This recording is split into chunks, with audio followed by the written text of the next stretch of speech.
ഇതിപ്പം എക്കോ മോഡാണ്. ഇതിലൊരു 50-55 kilometre സ്പീഡിലൊക്കെ straight നിരപ്പൊക്കെ river എങ്ങനെ ഉണ്ടെന്ന് ഒരുപാട് പേര് മെസ്സേജ് അയക്കുന്നുണ്ട്. അപ്പം അതുകൊണ്ടാണ് ഞാനിപ്പോൾ ഇങ്ങനെ ഒരു വീഡിയോ ചെയ്യുന്നത്. ഞാനതിൻ്റെ പോസിറ്റീവും നെഗറ്റീവും സെപ്പറേറ്റ് ചെയ്ത് പറയാം.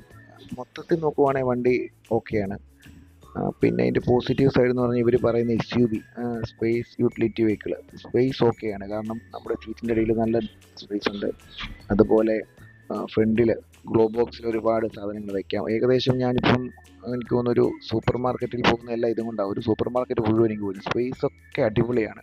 പിന്നെ ലെഗ് സ്പേസ്, കാല് നീട്ടി വെക്കാം. മറ്റേ ഒരു ഗ്യാസ് ഊറ്റി ചെയ്തിച്ച് വെച്ചാൽ കൊണ്ടുപോകാൻ പറ്റും. ഞാൻ കൊണ്ടുപോകാറില്ല, ജസ്റ്റ് പറഞ്ഞതേ ഉള്ളൂ. അതുപോലെ ബ്രേക്കിംഗ് ഒരു രക്ഷയില്ലാത്ത ബ്രേക്കിംഗ്. വണ്ടി ബ്രേക്ക് തൊട്ട് അവിടെ നിൽക്കും. അതൊക്കെ ഓക്കെയാണ്. ബ്രേക്ക് പാഡ് നിലവിൽ 10,000 കിലോമീറ്റർ വേറെ പ്രശ്നങ്ങളൊന്നുമില്ല. റേഞ്ച് ആവറേജ് ഒരു 90-നും 100-നും ഇടയ്ക്ക് റൈഡിംഗ് മോഡ് കിട്ടുന്നുണ്ട്.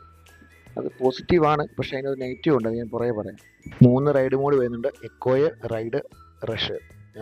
എക്കോയിൽ ഇപ്പം 83% ചാർജ് ഉണ്ട്, 98 കിലോമീറ്റർ ഓടും. അത് റൈഡിലേക്ക് ഇട്ടാൽ 83-ൽ 82ആയി. റഷിലാണെങ്കിൽ 83%-ൽ 64 കിലോമീറ്റർ ഓടും. ഈ റേഞ്ചൊക്കെ ഏകദേശം അടുത്ത് കിട്ടുന്നുണ്ട്.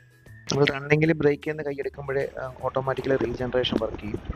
റീജനറേഷൻ വർക്ക് ചെയ്യുമ്പോൾ നമുക്ക് ശരിക്കും പറഞ്ഞാൽ ഒരു IC എഞ്ചിൻ ഓടിക്കുന്ന പോലെ. കാരണം ആക്സിലേറ്റർ ഒരു ഗിയറുള്ള വണ്ടി ഓടിക്കുന്നില്ല. ആക്സിലേറ്റർ കൈയെടുത്താൽ അപ്പോഴേ വണ്ടിക്ക് പിടുത്തമായി. ബ്രേക്ക് പിടിക്കാതെ തന്നെ വണ്ടി സ്ലോ ആവും. അക്കാര്യത്തിലൊക്കെ വണ്ടി നമുക്കൊരു IC എഞ്ചിൻ ഓടിക്കുന്ന പോലെ തന്നെ ഫീൽ. അതിന് പെർഫോമൻസിലാണെങ്കിലും കൈ കൊടുത്ത് വണ്ടി പോയാൽ സ്പീഡൊക്കെ എനിക്ക് തോന്നുന്നു അത്യാവശ്യം നന്നായിട്ട് കൈ കൊടുത്താൽ 90-നൊക്കെ മേളിൽ കയറും. അത്രയ്ക്ക് പെർഫോമൻസ് ഉണ്ട്. ഞാൻ 3 മോഡിലെ റൈഡിങ് എക്സ്പീരിയൻസ് ഒന്ന് കാണിച്ചു തരാം. ഇതിപ്പം എക്കോ മോഡാണ്. ഇതിലൊരു 50-55 കിലോമീറ്റർ സ്പീഡിലൊക്കെ സ്ട്രെയിറ്റ് നിരപ്പൊക്കെ ഉള്ളിടത്ത് പോകും.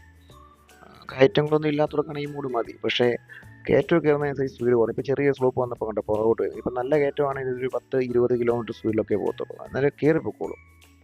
പിന്നെ റൈഡ് ഇടുമ്പോഴത്തേനും നമുക്കൊരു എല്ലാ കണ്ടീഷനിലും ഓടിക്കാൻ പറ്റുന്ന ഒരു മോഡാണ്. കാരണം അത്യാവശ്യം കൈ കൊടുത്താൽ ഒരു ആവറേജ് 70-80 കിലോമീറ്റർ സ്പീഡ് വരെ കയറാൻ പറ്റുന്ന ഒരു മോഡാണ്. പിന്നെ റഷ് ടോപ്പാണ്. അത് നല്ല പെർഫോമൻസ് ആണ്. കാരണം വണ്ടി കൈ നിൽക്കാത്ത പോലെ നമുക്ക് തെറിക്കും. പയ്യെ ഒന്ന് കൈ കൊടുക്കാൻ പറ്റും. ജസ്റ്റ് കൈ കൊടുത്താൽ വണ്ടി തെറിച്ച് പോകും. എനിക്ക് തോന്നുന്നത് 90-100 കയറുമെന്ന് തോന്നുന്നു റഷിൽ. ഞാൻ അത്രയും കേട്ടിട്ടില്ല. എന്നാലും പെർഫോമൻസ് ഒക്കെ ഭയങ്കര നൈസാണ്. ഇനിയിപ്പോൾ നെഗറ്റീവ്സ് പറയുവാണെങ്കിൽ ഫസ്റ്റ് പറയാനുള്ള സർവീസ് ഭയങ്കര മോശമായിരുന്നു. എന്നും അവരുമായിട്ട് വഴക്കുണ്ടാക്കിക്കൊണ്ടേ ഇരിക്കണമായിരുന്നു എല്ലാ പ്രാവശ്യവും സർവീസിന് പോകുമ്പോൾ.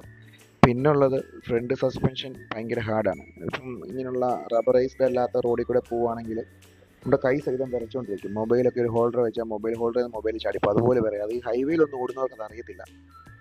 ഈ ടാറിങ്ങും ഈ പഴയ മോഡൽ ടാറിങ്ങും ഒക്കെ ഉള്ളിടത്തൂടെ പോകുമ്പോഴേ അത് അറിയത്തുള്ളൂ. അത് ഭയങ്കര ഹാർഡാണ്. പിന്നെ ഒരു പ്രശ്നമുള്ള ഹെഡ്ലൈറ്റിന് വെട്ടം നല്ലപോലെ കുറവാണ്. അതിപ്പോൾ എല്ലാവരും ഇങ്ങനെ ഡിസ്കസ് ചെയ്യുന്നുണ്ട് വേറെ എന്തെങ്കിലും ലൈറ്റ് വെക്കാൻ പറ്റുമോ എന്നൊക്കെ. പക്ഷേ എനിക്ക് തോന്നുന്നു EV